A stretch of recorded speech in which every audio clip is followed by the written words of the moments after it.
नमस्कार साथियों, मैं पुरुषोत्तम Bhargava DM Gyandhara YouTube channel पर आप सभी साथियों का स्वागत अभिनंदन है। जैसा कि साथियों, आज के हमारे सेशन में बात करने वाले हैं राज्य के महाधिवक्ता के बारे में।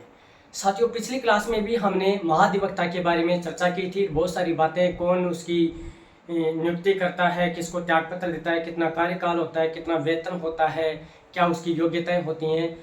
यदि कोई नया विद्यार्थी है तो चैनल को सब्सक्राइब करें और महाधिवक्ता का पहला पार्ट मैंने अपने चैनल पे डाल रखा है, तो उस वीडियो को आपको जरूर देखना चाहिए और आज के वीडियो को जरूर देखें, क्योंकि लास्ट टाइम तक यदि आप इस क्लास को ज्वाइन करते हैं तो निश्चित रूप से इसका जो कॉन्सेप्ट है वो आपको क्लियर होने वाला है। तो नया साथी हो वो जरूर चैनल को सब्सक्राइब कर दें और लाइक जरूर करना, कमेंट भी करना और शेयर भी करना। लास्ट तक वीडियो को देखना है। देखिए, इससे पहले का पार्ट मैं आगे से पढ़ा रहा हूँ। पहला पार्ट मैंने अपलोड कर रखा है, तो उसको आप देखें। यदि नहीं देखा है तो आगे का भाग बता रहा हूँ।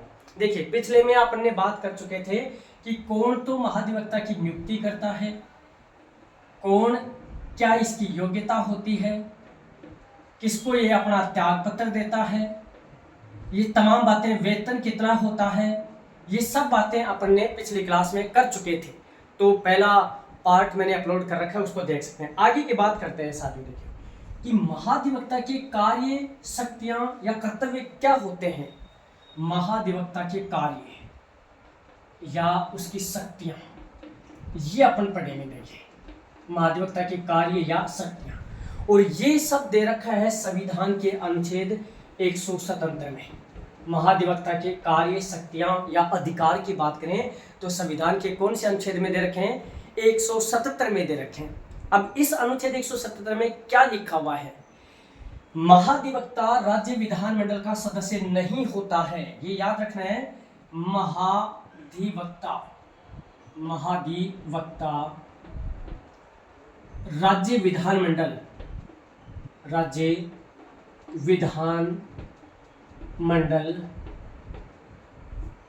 का सदस्य नहीं होता है। ये बात आपको कंफर्म याद रखें, नहीं होता है, उसका सदस्य नहीं होता है। देखिए, न वो विधानसभा का सदस्य होता है, न विधान परिषद का सदस्य होता है। अर्थात विधानसभा और विधान परिषद किसी का भी सदस्य नहीं होता है, विधानमंडल का सदस्य नहीं होता है। परंतु उसके पास क्या ताकत है, क्या शक्ति है उसके पास में? वो विधानमंडल की बैठकों में भाग ले सकता है। विधानमंडल की बैठकों में भाग ले सकता है, ले सकता है। ये बात याद रखना, ले सकता है मतलब सदस्य नहीं होता है। चाहे विधानसभा की बैठक हो, चाहे विधान परिषद की बैठक हो, दोनों ही सदनों की बैठक में वो भाग ले सकता है। साथ ही वो चर्चा कर सकता है, बहस कर सकता है। देखिए, उसको क्या अधिकार है? विधानमंडल के किसी भी सदन की बैठक में भाग ले सकता है, वो चर्चा कर सकता है, बोल सकता है, वहां पर बहस कर सकता है किसी भी विषय के ऊपर, लेकिन मतदान नहीं कर सकता। क्या नहीं कर सकता है? मतदान नहीं कर सकता। क्यों नहीं कर सकता है? देखो, मतदान कौन करेगा? मतदान तो जो विधानमंडल का सदस्य होगा, जो सदन का सदस्य होगा, उसी सदस्य को यह अधिकार होता है कि वो किसी भी विधेयक पर कोई चर्चा होती है, बहस होती है, उसके बाद मतदान होगा तो वो मतदान कर सकता है। लेकिन महाधिवक्ता विधानमंडल का सदस्य नहीं होता, इसलिए वो मतदान नहीं कर सकता है। इसलिए वो क्या नहीं कर सकता है? मतदान नहीं कर सकता है, लेकिन मतदान नहीं कर सकता है। ये बात अपने को याद रखनी है ना। तो इसमें देखो, सबसे बड़ी ताकत ये रहेगी कि विधानमंडल की बैठकों में भाग ले सकता है, वो बोल सकता है, मतलब चर्चा कर सकता है, बहस कर सकता है, लेकिन विधानमंडल की किसी भी प्रक्रिया के बाद में होने वाले मतदान पर वो मतदान नहीं कर सकता है। ये बात पता लग रहा है। साथ में विधानमंडल में बनने वाली कोई भी समिति है, देखिए यहाँ पर विधानमंडल में कोई भी बनने वाली समिति है, विधानमंडल में बनने वाली समिति का सदस्य हो सकता है, समिति का सदस्य हो सकता है। उसके पास ये अधिकार है कि राज्य का महाधिवक्ता है, वो विधानमंडल में कोई भी समिति बनती है, जैसे लोक लेखा समिति है, इसमें प्राक्कलन समिति है, सार्वजनिक उपक्रम या उद्यम समिति है, नियम समिति है, संचालन समिति है, पुस्तकालय समिति है, याचिका समिति है, प्रश्न समिति है, पर्यावरण से संबंधित समिति है, अनुसूचित जाति अनुसूचित जनजाति से संबंधित समिति है। बहुत सारी समितियां विधानमंडल में बनती हैं। उन समितियों का इसे सदस्य बनाया जा सकता है, वो सदस्य बन सकता है। तो एक बात तो याद रखोगे कि विधानमंडल में बनने वाली किसी भी समिति का महाधिवक्ता को सदस्य बनाया जा सकता है। दूसरी बात याद रखनी है कि विधानमंडल की बैठक में ये भाग ले सकता है, उसमें चर्चा कर सकता है, बोल सकता है, बहस कर सकता है, लेकिन मतदान नहीं कर सकता। ये बात आपको इम्पोर्टेंट याद रखनी। वो मतदान नहीं कर सकता है। क्यों नहीं मतदान कर सकता? क्योंकि वो राज्य विधानमंडल के किसी भी सदन का सदस्य नहीं होता है। बात क्लियर हो चुकी है। दूसरा देखिए, उसे कुछ उन्मुक्तियां या विशेषाधिकार भी प्राप्त होते हैं। अब ये जो बातें मैंने बताई ये अनुच्छेद 177 के तहत थी, लेकिन साथियों देखिए यहाँ पर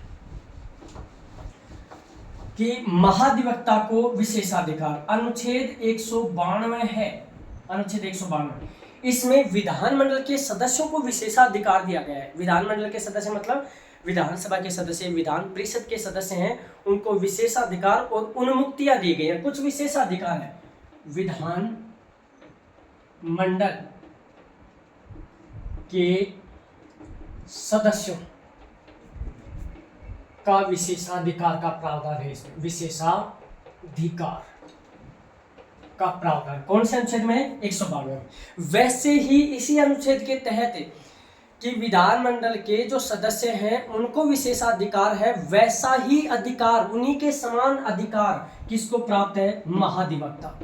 महाधिवक्ता को भी विधानसभा विधान परिषद के सदस्यों के समान ही विशेषाधिकार प्राप्त है। कौन से अनुच्छेद के तहत? 192 के तहत। तो आपका क्लियर हो गया होगा कॉन्सेप्ट। यहाँ से दोनों बातें, क्या अधिकार है, क्या उसके पास में विशेषाधिकार है, क्या उसकी शक्तियां होती है, ये बातें अपने को पता लगे। अब देखते हैं अपन कि राजस्थान का प्रथम महाधिवक्ता कौन रहा है। ये बात आपको याद रखनी है। राजस्थान का प्रथम महाधिवक्ता कौन रहा? तो याद रखना है राजस्थान का प्रथम महाधिवक्ता कौन रहा भाई? आप भी कमेंट बॉक्स में लिखना है कि राजस्थान का प्रथम महाधिवक्ता कौन रहा। अब आपको याद रखना है प्रथम महाधिवक्ता में कि कौन बना राजस्थान का। तो जीसी कासलीवाल है वो राजस्थान का महाधिवक्ता। प्रथम महाधिवक्ता की बात पूछे। आज की बात करें कि वर्तमान राजस्थान का महाधिवक्ता कौन है? वर्तमान महाधिवक्ता कमेंट करना है आपको दोनों के नाम लिखने हैं कमेंट में कि वर्तमान महाधिवक्ता कौन था और प्रथम महाधिवक्ता कौन बना। तो वर्तमान महाधिवक्ता फरवरी 2024 से वर्तमान तक, अभी तक कौन है? राजेंद्र प्रसाद गुप्ता। ये कौन है भाई? वर्तमान राजस्थान के महाधिवक्ता है। तो इस बात को अपने को याद रखना है। और एक व्यक्ति ऐसा था जिसे कार्यवाहक महाधिवक्ता बनाया गया था, तो इसको भी याद रखना है। यहां लिख देता हूं मैं, एकमात्र कार्यवाहक महाधिवक्ता। एकमात्र कार्यवाहक महाधिवक्ता ये कौन बना भाई? एक के माथुर 1982 में बनाया गया था। 1982 में से एक के माथुर को। तो 3 प्रश्न आपको यहाँ से याद रखने हैं कि पहला राजस्थान का महाधिवक्ता कौन था? जीसी कासलीवाल। वर्तमान में कौन है? वर्तमान में राजेंद्र प्रसाद गुप्ता हैं। और एकमात्र महाधिवक्ता कौन बने? आपके एक के माथुर 1982 में इनको बनाया गया था। सर्वाधिक 3 बार एक व्यक्ति था बीपी अग्रवाल।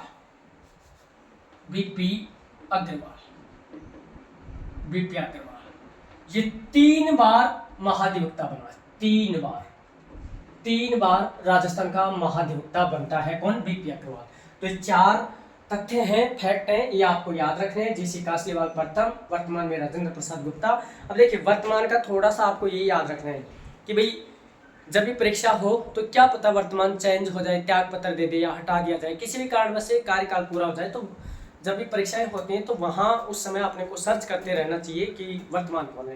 बाकी एकमात्र जो कार्यवाहक राजस्थान का महाधिवक्ता रहा है एक ही मात्र 1982 में बीपी अग्रवाल सर्वाधिक 3 बार महाधिवक्ता राजस्थान का रह चुका है। तो यहाँ सारा कॉन्सेप्ट पिछली कुछ क्लास में बताया था, इस क्लास में तो कोई भी विद्यार्थी नया है तो पहला वाला पार्ट भी आपको जरूर देखना चाहिए, क्योंकि उसमें विस्तृत व्याख्या की थी अपनी सारी बातों की।